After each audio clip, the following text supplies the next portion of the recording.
ವಿಧಾನಸಭೆಯಲ್ಲಿ ಹಿಂದಿ ಗಾನ ಭಜನ ಮನ್ರೇಗಾ ಕುರಿತು ರಾಯರೆಡ್ಡಿ ಚರ್ಚೆ. ಈ ವೇಳೆ ಪ್ರತಿಪಕ್ಷಗಳ ಘೋಷಣೆ, ಬಿಜೆಪಿ ಶಾಸಕರ ಘೋಷಣೆ ಬಗ್ಗೆ ಪ್ರಸ್ತಾಪ.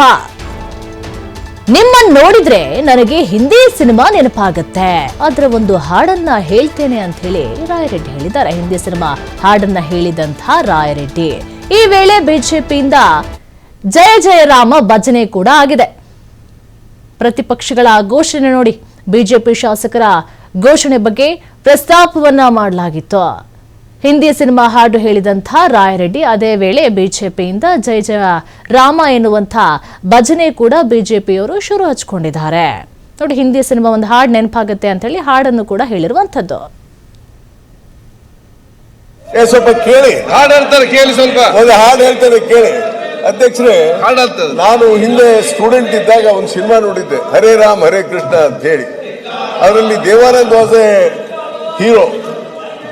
ಅಲ್ಲಿ ಏನ ಹೆಂಗ್ ಹಾಡು ಹೇಳ್ತಾರೆ ನೋಡ್ರಿ, ಇದು ಸಮಯೋಚಿತವಾಗಿದೆ. ಇದಕ್ಕೆ ಸಮಯೋಚಿತವಾಗಿ ದೇಖೋ ದೀವಾನೋ तुम एक काम न करो, देखो दीवानो तुम एक काम न करो, राम का नाम बदनाम न करो, राम का नाम बदनाम न करो.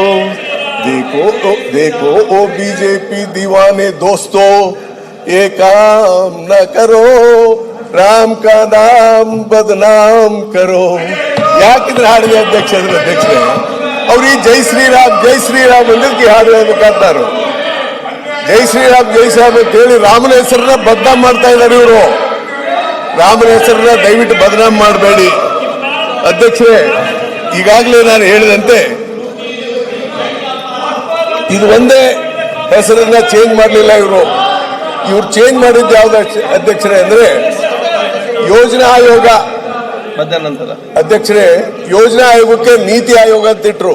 ರಾಜ್ಪಥ್, ಕರ್ತವ್ಯ ಪಥ್, ರಾಜ್ಭವನ್, ಲೋಕ್ ಭವನ್ ಇವೆಲ್ಲ ಸ್ವಾತಂತ್ರ್ಯ ನಂತರ ಹೊಸ ಸರ್ಕಾರ ಬಂದ ತಕ್ಷಣ ಕೊಟ್ಟಿರಂತ ಹೆಸರುಗಳಿವು, ಐತಿಹಾಸಿಕ ಹೆಸರುಗಳಿವು. ಇದನ್ನು ಬದಲಾವಣೆ ಮಾಡಿದ್ರೆ ಏನ್ ಪ್ರಯೋಜನ? ಬದಲಾವಣೆ ಮಾಡಿದ್ರೆ ಮತ್ತೆ ಅದ್ರ ಜೊತೆಗೆ ಅಧ್ಯಕ್ಷರೇ, ನರೇಂದ್ರ ಮೋದಿಯವರು ಪ್ರಧಾನಮಂತ್ರಿಗಳಾದ್ಮೇಲೆ ಹಿಂದೆ ಡಾಕ್ಟರ್ ಮನಮೋಹನ್ ಸಿಂಗ್ ಅವರು ಏನು ಯೋಜನೆಗಳನ್ನ ತಂದಿದ್ರು, ಆ ಯೋಜನೆಗಳಿಗೆ ಹೊಸ ರೂಪ ಕೊಟ್ಟು ಹೊಸ ಹಣ ಕೊಟ್ಟಿಲ್ಲ ಇವರು, ಬರೀ ಹೆಸರು ಚೇಂಜ್ ಮಾಡಿದ್ದಾರೆ.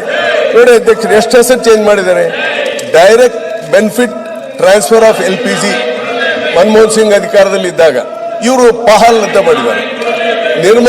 ನಿರ್ಮಲ ಭಾರತ್ ಅಭಿಯಾನ, ಸ್ವಚ್ಛ ಭಾರತ ಮಿಷನ್.